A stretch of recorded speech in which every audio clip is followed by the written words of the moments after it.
بسم اللہ الرحمن الرحیم۔ علی قسام 1927۔ میں مدرسے کے جنوبی سمت میں واقع چھوٹے حجرے میں ایک عجیب جماعت کو دیکھ رہا تھا۔ کافی عرصے سے وہ لوگ میری نظروں میں تھے۔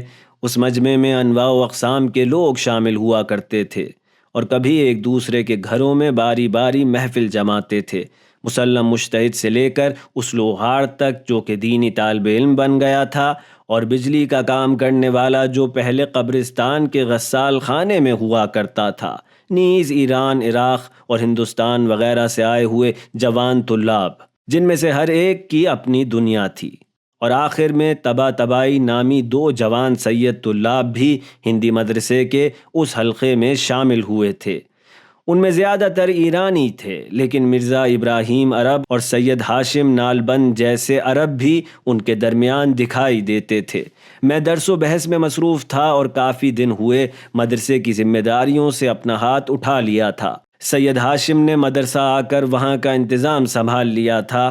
وہ ایک جوان پراسرار اور باصلاحیت طالب علم تھے۔ میں نے سنا تھا کہ قاضی کے بہت سے شاگردوں سے زیادہ پرانے ہیں۔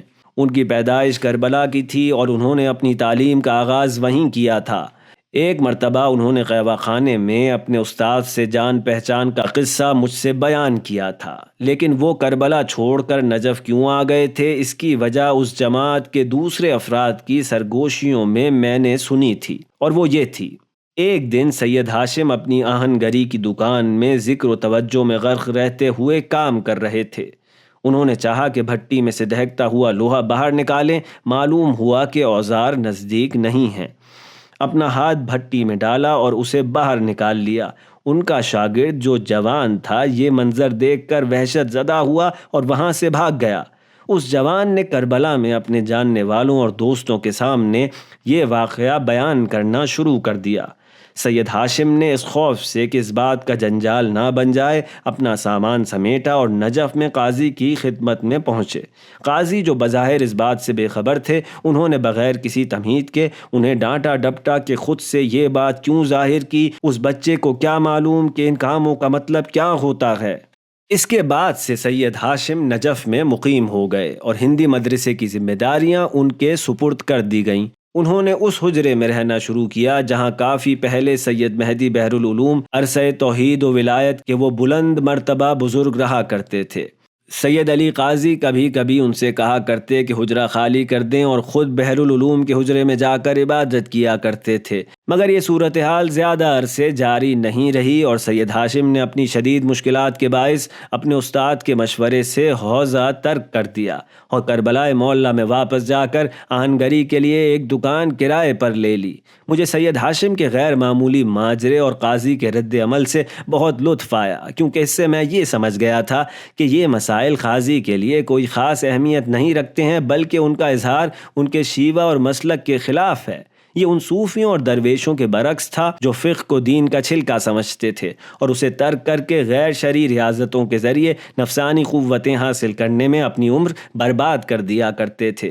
کافی عرصے بعد میں نے قاضی سے سنا جو تاکید کر رہے تھے، اس راستے میں حاصل ہونے والے کشف و کرامات راستے کے بیچ ملنے والے چنے اور ریوڑیوں کی مانند ہیں، جن سے انسان کو صرف نظر کرنا چاہیے تاکہ وہ اپنے اصلی و حقیقی مقصد کو، جو کہ عبودیت اور معرفت اللہ ہے، اس تک پہنچ سکے۔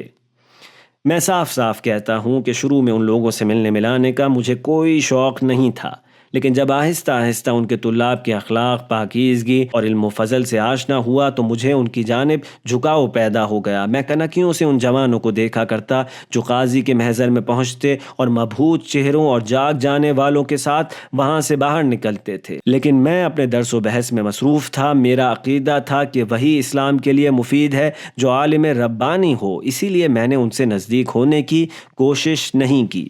آخر کار ایک دن میں مدرسے کی پہلی منزل پر واقع اپنے حجرے سے باہر نکلا اور صحن میں آیا تاکہ حوض کے پانی سے وضو کروں۔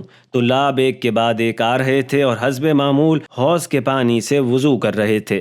جب سب چلے گئے تو سید علی قاضی آئے اور پانی کے برتن کو، جس میں پینے کا پانی تھا، اپنے سامنے رکھا اور وضو کرنے لگے۔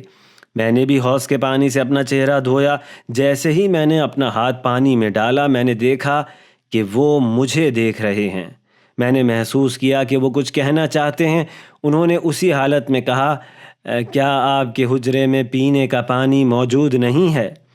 میں نے کچھ تعجب سے کہا، جی حجرے میں پینے کا پانی ہے، ابھی کوفہ سے لے کر آئے ہیں۔ پھر وضو کے لیے آپ اس پانی سے استفادہ کیوں نہیں کرتے ہیں؟ میں نے خود کو سمیٹا اور دفاعی انداز میں کہا، حوض کا پانی پاک و صاف ہے اور اس سے وضو کرنے میں کوئی حرج تو نہیں ہے۔ انہوں نے سنجیدگی سے کہا، لیکن جو پانی آپ کے پاس حجرے میں ہے وہ زیادہ صاف اور وضو کے لیے مناسب تر ہے۔